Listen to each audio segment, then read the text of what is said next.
மேரி சோலஸ்டே ஆளில்லா மர்ம கப்பல் 1872 ஆண்டு டிசம்பர் மாதம் அட்லாண்டிக் கடலில் மேரி சோலஸ்டே என்ற கப்பல் மெதுவாக மிதந்து கொண்டிருந்தது.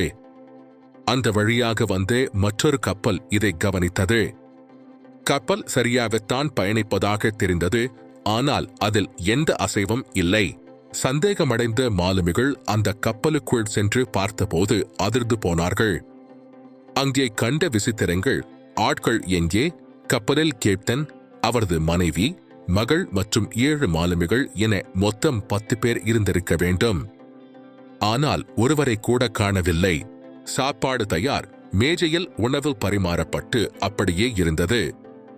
தேநீர் இன்னும் சூடாக இருந்ததாக கூட சொல்லப்படுகிறது. பொருட்கள் அப்படியே இருந்தன. மாலுமிகளின் உடைமைகள், பணம் மற்றும் மதிப்புமிக்க பொருட்கள் அனைத்தும் அப்படியே இருந்தன. கொள்ளையர்கள் யாரும் வரவில்லை என்பது உறுதியானது. ஒரே ஒரு விடுபடல், கப்பலில் இருந்து ஒரு சிறிய உயிர்காக்கும் படகு மட்டும் காணவில்லை. என்ன நடந்திருக்கும்? இதற்கு பல காரணங்கள் சொல்லப்படுகின்றன. கடல் பூதங்கள் அல்லது ஏலியன்கள். அந்த காலத்தில் மக்கள் இப்படி நம்பினார்கள். ஆல்கஹால் கசிவு, கப்பலில் ஏற்றிச் செல்லப்பட்ட ஆல்கஹால் பேரல்களில் இருந்து எரிவாயு கசிந்திருக்கலாம். பயத்தில் அவர்கள் படகில் ஏறி தற்காலிகமாக விலகிச் சென்றபோது பலமான காற்றில் கப்பல் அவர்களை விட்டு பிரிந்திருக்கலாம்.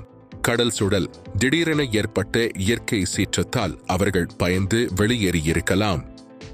ஆனால் கடலில் குதித்து அந்த 10 பேருக்கு என்ன ஆனது? அவர்கள் ஏன் ஒரு துப்பை கூட விட்டுச் செல்லவில்லை?